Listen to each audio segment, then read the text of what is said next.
तपोवनातील झाडं कापण्यास सुरुवात. पर्यावरण प्रेमींचा विरोध असताना सुद्धा झाडं तोडली. 447 झाडं तोडण्याची परवानगी असल्याचा पालिकेचा दावा.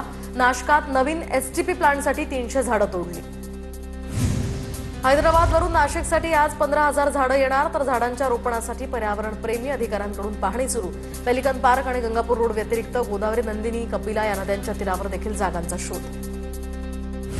कल्याण स्टेशन परिसरातील आंदोलनासंदर्भात गुन्हा मान्य नाही. राज ठाकरेंचे या ठिकाणी ठाणे रेल्वे कोर्टाला उत्तर. तर सहकार्य करा, सुनावणी 1 महिन्यात संपेल, न्यायाधीशांचं निरीक्षण.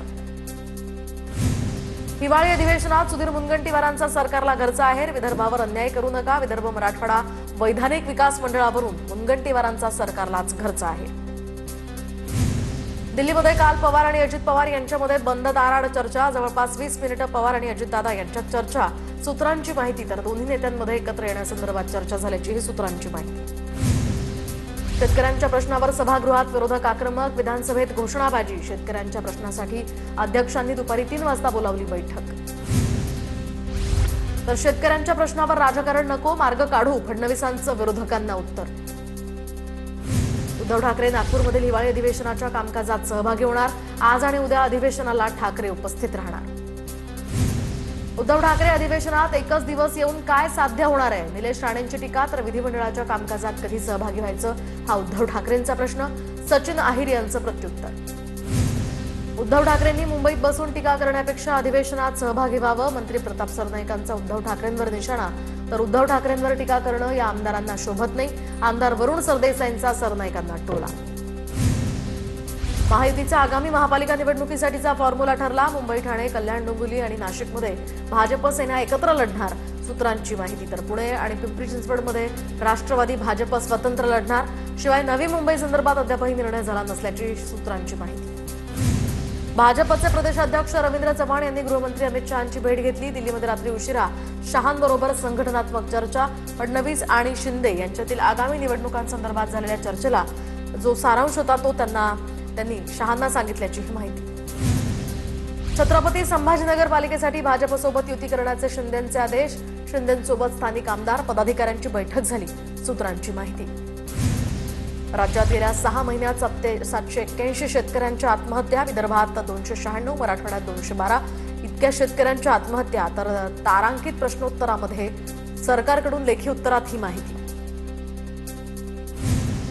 शेतकऱ्यांसाठी लोकांनी मुख्यमंत्री सहाय्यता निधीला अब्जावधी रुपये पाठवले. राज्याच्या प्रमुखांनी फक्त 75,000 कोटीच खर्च केले. फडणवीस हे दानशूर राज्याचे एक कंजूस मुख्यमंत्री ठरले, अंबादास दानवेंची टीका. दानवेंचे नेते मुख्यमंत्री असताना त्यांनी शेतकऱ्यांना काय दिलं? अंबादास दानवेंच्या आरोपांवर राधाकृष्ण विखे पाटलांचा पलटवार. शेतकऱ्यांच्या प्रश्नावर काँग्रेस नेते विजय वडेट्टीवार आक्रमक. शेतकऱ्यांना मदत कधी मिळणार? विजय वडेट्टीवार यांचा सरकारला सवाल. शेतकऱ्यांना मदत मिळालीच पाहिजे. शेतकरी देशाचा कणा, तो कणा मोडला तर देश उभाच राहू शकणार नाही, सुधीर मुनगंटीवारांची प्रतिक्रिया. शेतकऱ्यांना अजून मदत पोहोचली नाही. पॅकेजची केवळ घोषणा, प्रत्यक्षात शेतकऱ्यांच्या हातात काहीही नाही. सतेज पाटलांकडून सुद्धा प्रश्न उपस्थित. सरकारनं शेतकऱ्यांसाठी जाहीर केलेलं पॅकेज फसवं. केंद्र सरकारकडे प्रस्ताव कधी पाठवला त्याची तारीख जाहीर करा, भास्कर जाधवांचाही सरकारला सवाल. तर निव्वळ पॅकेज शब्दाच्या नावाखाली शेतकऱ्यांना चिरडण्याचं काम सरकारनं करू नये, रोहित पाटलांची टीका. 21,000 पर्यंतचे जीआर शेतकऱ्यांपर्यंत निर्गमित. माहिती हवी असल्यास मदत पुनर्वसन मंत्र्यांची भेट घ्यावी, यावर शंभूराज देसाईंचा रोहित पाटलांना सल्ला. शेतकऱ्यांचं 70% सोयाबीन परत केलं जात आहे. उद्योगपती परदेशातनं सोयाबीन भरभरून आणतात. वडेट्टीवारांची सरकारवर टीका. तर सोयाबीनची हमीभावानं खरेदी करण्यासाठी सरकार काय उपाययोजना करणार? वडेट्टीवारांचा सवाल. मोहोळ पंढरपूर पालखी महामार्गाच्या कामात घोटाळा. ठाकरे सेनेच्या उपनेत्या सुषमा अंधारेंचा गंभीर आरोप. तर कोटींची उधळण करणाऱ्या जाहिरातीसाठी पैसे कुठून येतात? अंधारेंची महायुतीच्या नेत्यांवर टीका. लाडक्या बहिणींमुळे हवा तसा निधी मिळालेला नाही, संजय गायकवाडांचं वक्तव्य. तर उशीर होतोय पण सर्वांना निधी मिळतोय, मनीषा कायंद्यांचं यावर प्रत्युत्तर. कोकणातला हापूस आंबा 2018ला जीआय मानांकित. दरम्यान कोकणातल्या हापूस आंब्याचं जीआय मानांकन काढण्याचा हा डाव.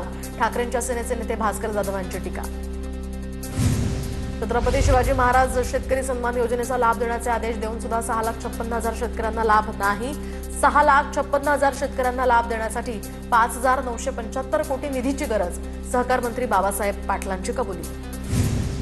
एनडीएच्या सर्व खासदारांना पंतप्रधान मोदींकडून डिनरचं निमंत्रण. सर्व खासदारांना रात्रीच्या जेवणासाठी बोलवलं. पंतप्रधान मोदी सर्व खासदारांना मार्गदर्शन करण्याचीही शक्यता. दोन्ही राष्ट्रवादी एकत्र यायला हव्या. दोन्ही राष्ट्रवादी एकत्र आल्यास संघटनेला फायदा. दोन्ही राष्ट्रवादी एकत्र आल्यास पक्षाची ताकद वाढेल.